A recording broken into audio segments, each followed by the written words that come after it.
We light our chalice flame as chalice flames are lit in our brother and sister congregations across the world.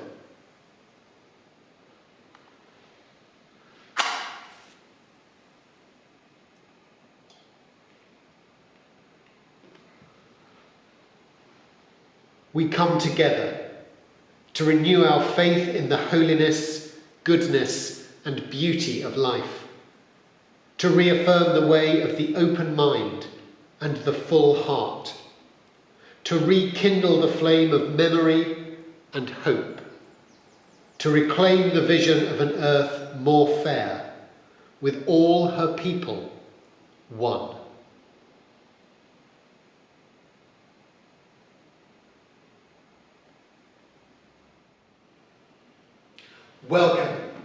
Welcome to this, the 10th YouTube Sunday service from Sevenoaks Unitarian Meeting House at this time of lockdown. The 10th, a milestone of sorts. We gather for worship, we gather for community, we gather virtually.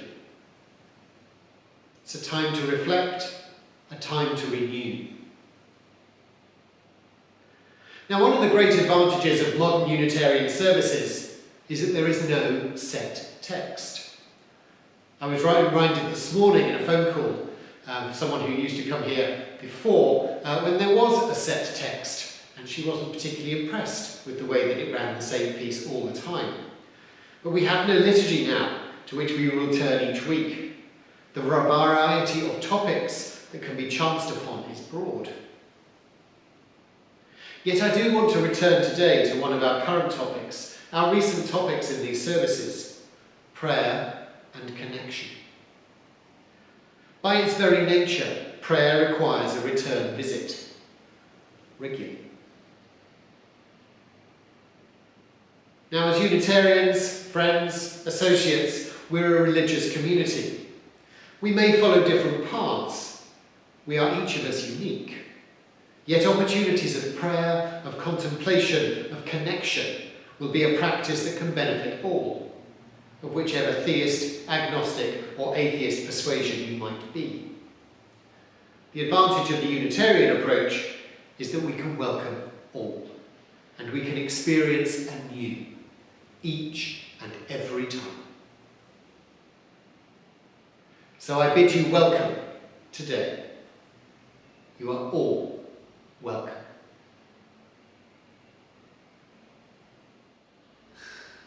Our first reading is from a book of Celtic parables collected by Robert van der Weyer. Stories from Ireland with a deep sense of spiritual learning underpinning them. This is The Absent Ferryman. One evening, a priest was standing on the bank of the River Shannon, waiting for the ferry to take him to the other side. A man came to him. "Father," the man said, "the ferry is a long time coming. I'm in a hurry to get home as my child is unwell. What should I do?" "If I knew what to do, I wouldn't be here myself," the priest replied. "But there must be some way I can get home," the man persisted. "How many times have I said from the pulpit that if a man has faith, he can do anything," said the priest. There was silence. The man felt he had irritated the priest. Still, the ferry did not come. Both men began to suspect that the ferryman had stopped for the night. Then the man spoke again. "Is it really true that a man who has faith can do anything?" "Of course it is," the priest snapped back. The man stepped out into the river and walked across it. "The greatest darkness is beneath the lamp itself," the priest said to himself, and went off to seek an inn where he could stay the night.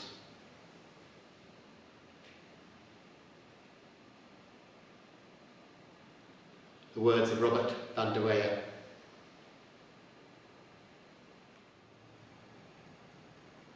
let us come together in a time of prayer.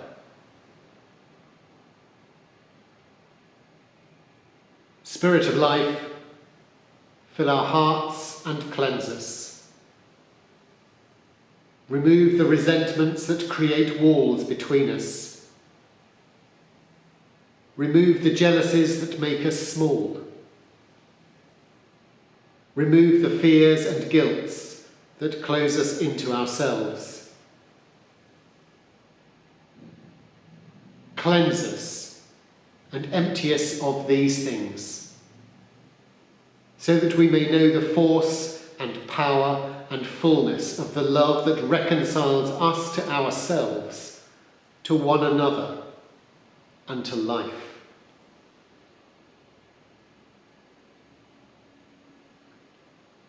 Give us, in these moments of quiet, the power of love that forgives us when we fail ourselves, that allows us to ask for forgiveness, that empowers us to forgive.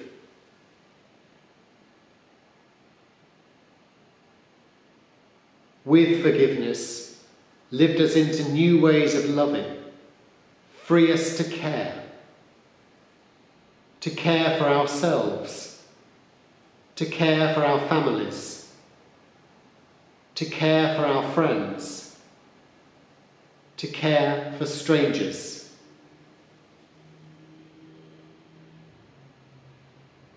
With love, help us to bring comfort to those in pain, to those we know suffering loss at this time of crisis, to those exhausted, to bring comfort to our friends, to bring comfort to strangers.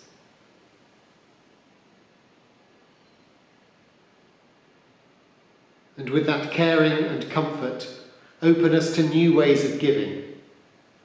Free us to give our time, to give our affection, to give our affirmation, to give ourselves. Grateful for the love that nourishes us, we celebrate its power to renew us, to change us, to give us hope.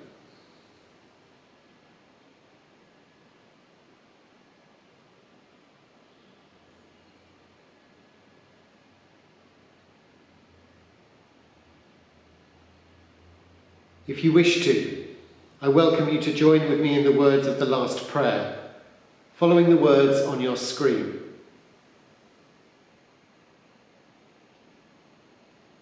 Eternal Spirit, may we be led from death to life, from falsehood to truth. May we be led from despair to hope, from fear to trust. May we be led from hate to love, from war to peace. Let peace fill our hearts, our world, our universe.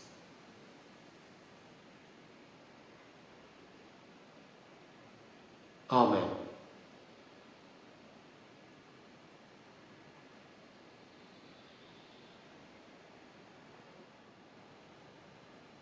Our second reading is from a broadcast made by Evelyn Underhill in 1936. It was later published in a book as The Spiritual Life. Now, early in her adult life, Evelyn Underhill was an atheist, although she became increasingly interested in mysticism and the power of ritual. She never converted to Roman Catholicism, but became an Anglo-Catholic, the bells and smells end of the Church of England. She led retreats. She was a very popular speaker. Now, although never a Unitarian, she was invited to lead a series of lectures at Manchester College in Oxford, the Unitarian college where we train our ministers still. And it was the only college in Oxford at that time willing to host a talk by a female theologian. Those lectures were collected into a book, became that bestseller, propelling her into the public eye. This is a piece about the spiritual life.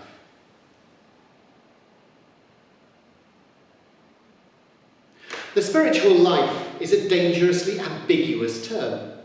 Indeed, it would be interesting to know what meaning any one listener at the present moment is giving to these three words.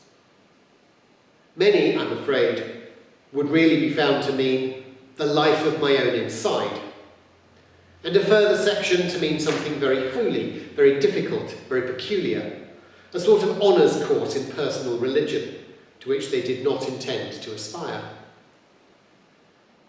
Now, both these kind of individualists, the people who think of the spiritual life as something which is for themselves and about themselves, and the people who regard it as something which is not for themselves, seem to need a larger horizon.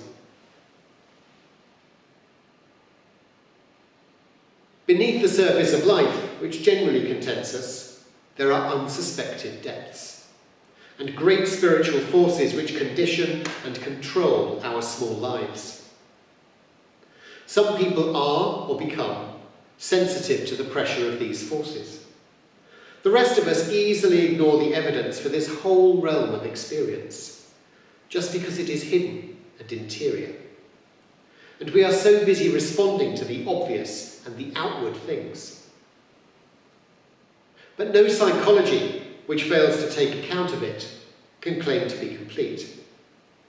When we take it seriously, it surely suggests that we are essentially spiritual, as well as natural creatures, and therefore life in its fullness, and the life which shall develop and use all our capacities and fulfill all our possibilities, must involve correspondence not only with our visible and ever-changing, but also with our invisible, our unchanging.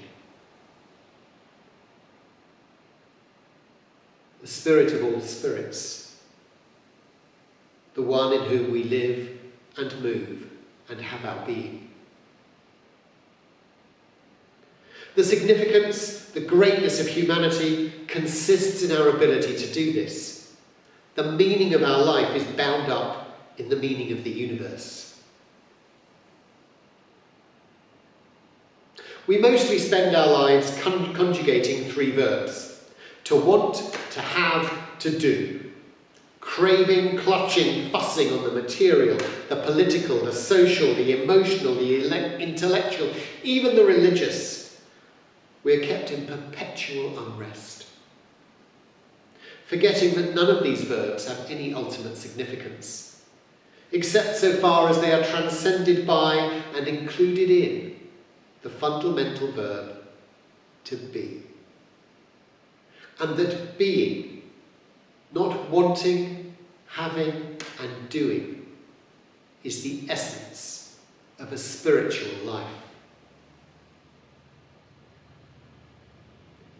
The people of our time are helpless, distracted and rebellious, unable to interpret that which is happening, and full of apprehension about that which is to come, largely because they have lost this sure hold on the eternal, which gives each life meaning and direction, and with meaning and direction gives steadiness.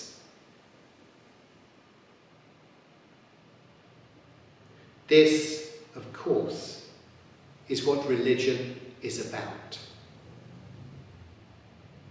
The confident dependence on that which is unchanging.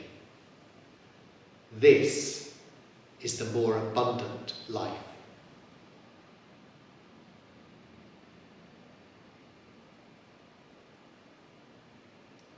The words of Evelyn Underhill.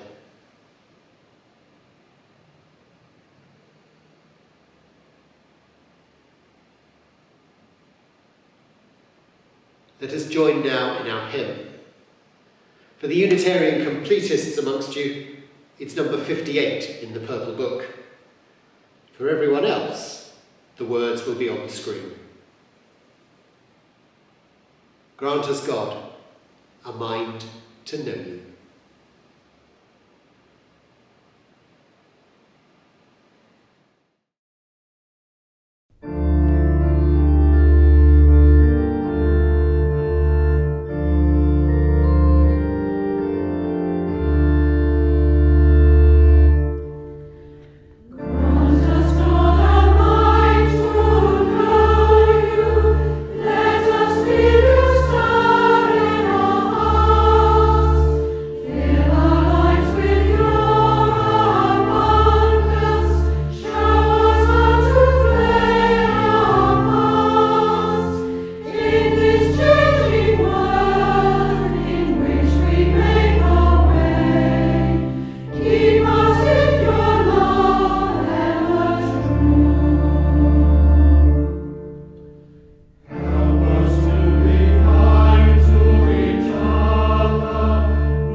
The actress Lily Tomlin once asked, "How come, if you're seen talking to God, people say you are praying?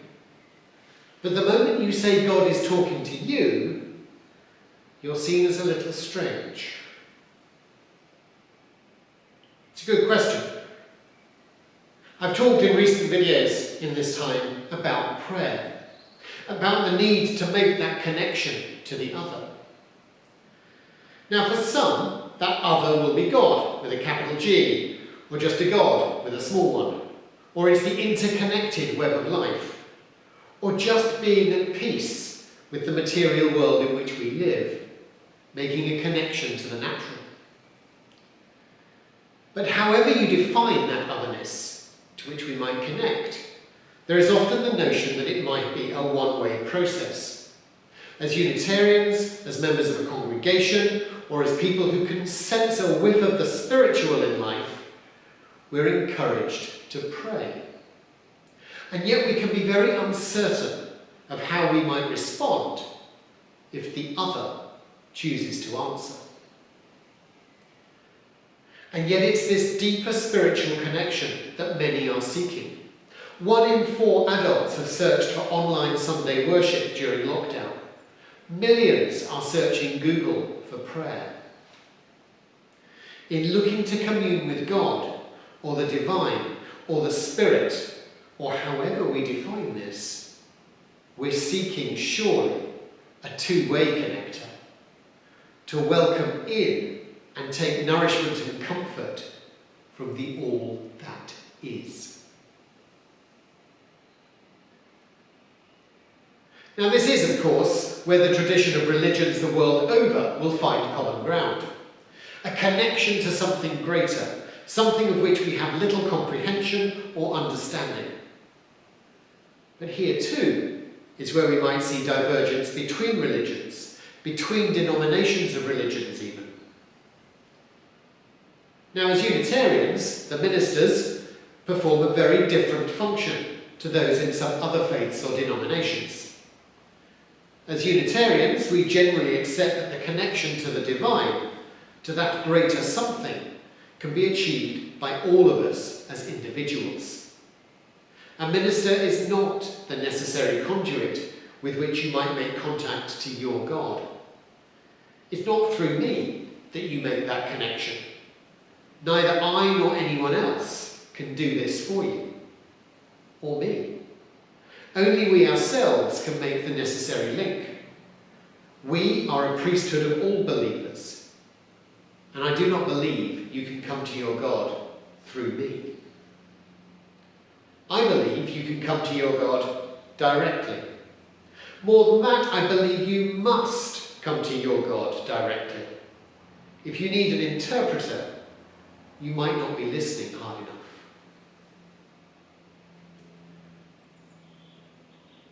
However, this should not necessarily lead us to think that church, that gathering as a congregation in some way, be it virtual or, we hope, in person once more, is not a necessary part of our spiritual path.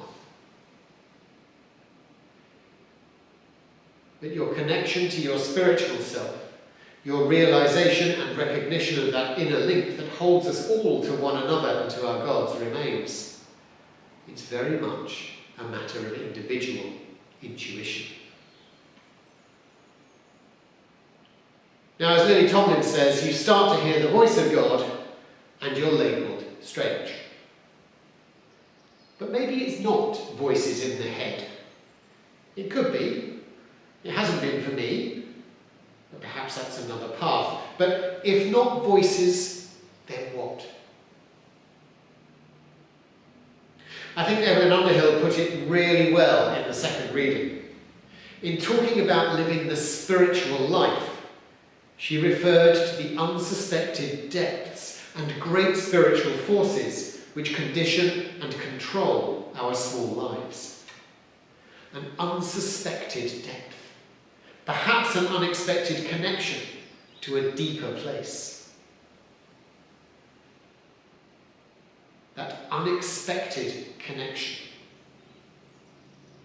Am I alone in having felt this unexpected connection at some time? I doubt it very much.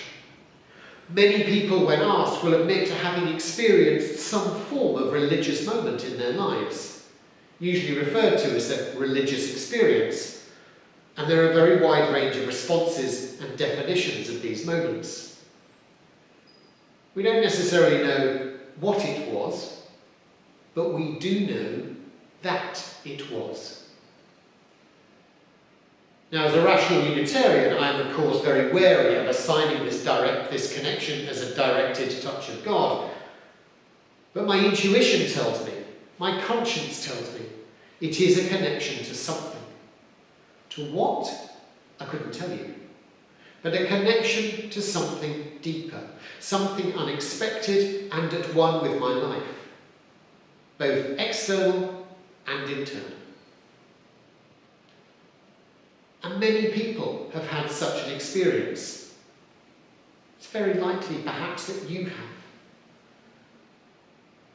And each time we experience something unexplained, each time we face and embrace the unexpected, we are moving our emotional and our spiritual lives forward. Since we never stop learning.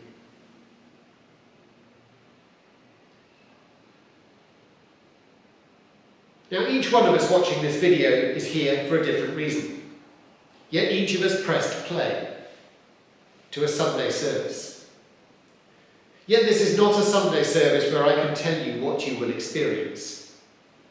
Rather, it is a time of reflection, of stillness, of prayer, and of a deeper calm where you can explore your own spiritual path in life.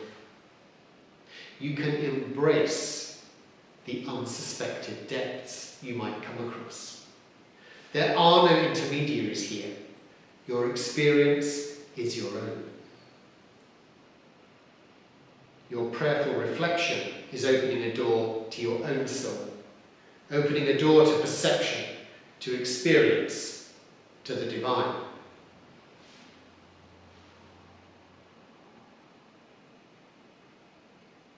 Now, a couple of weeks ago, I talked about the value of quiet prayer, of connection, of the importance of listening for the still, small voice. but having to accept that many early attempts to hear that voice may well prove fruitless. Prayer, meditation, contemplation, reflection, call it what you will, all these things improve over time. They need practice, they need commitment. And for me, that's the true value of a religious community, be it virtual or gathering in person. The opportunity to keep practicing, the opportunity to keep living your spiritual life, to reflecting those unsuspected depths in a very real world.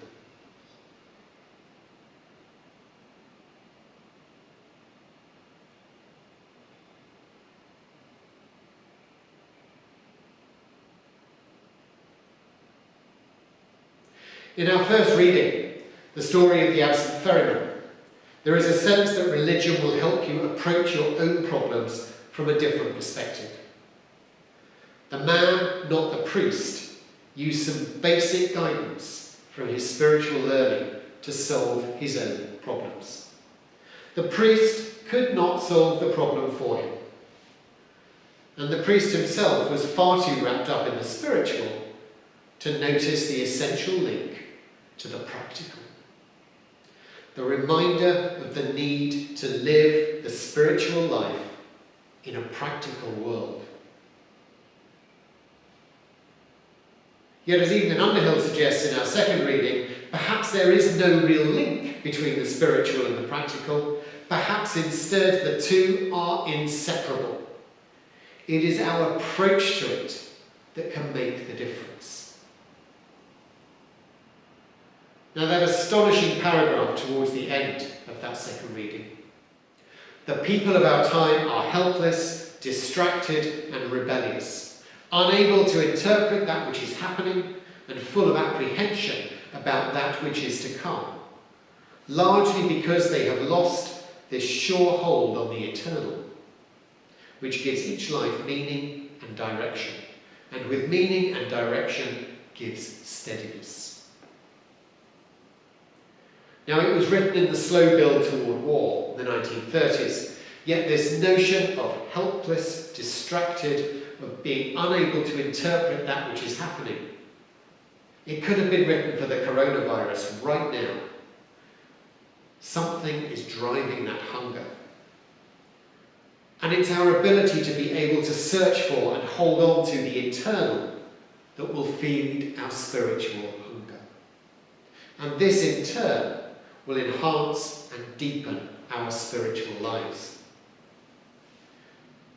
As I mentioned earlier, it was reported a couple of weeks back that 1 in 4 adults had tuned in to an online religious service since lockdown began.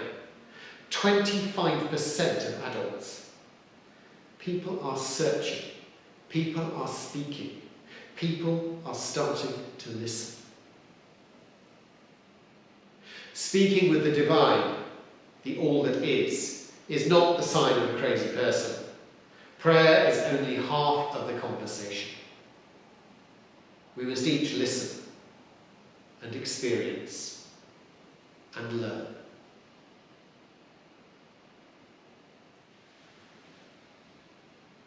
Let us come now to a time of stillness, a time of peace and quiet, as we settle our bodies, perhaps closing our eyes, focusing on our breath. I shall speak some words by Mark Bellatini, and I shall strike the singing bowl, and we'll come together in stillness and quiet together. I shall break that silence with music, where we might continue our reflective time. As we settle our bodies, focusing our minds.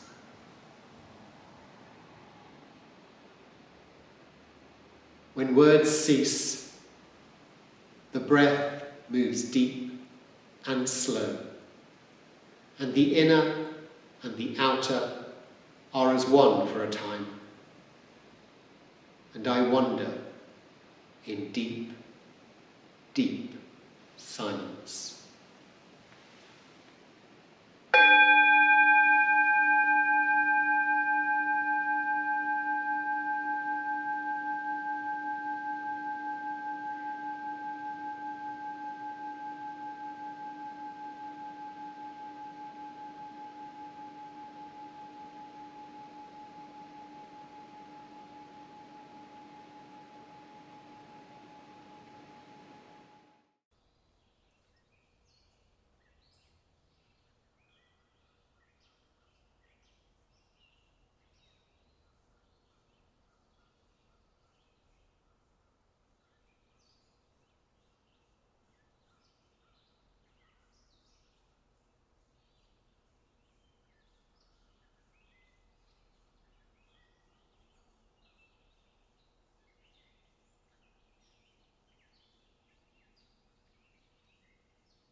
Spirit of life, we give thanks for your presence, for light and for love, for night and for change.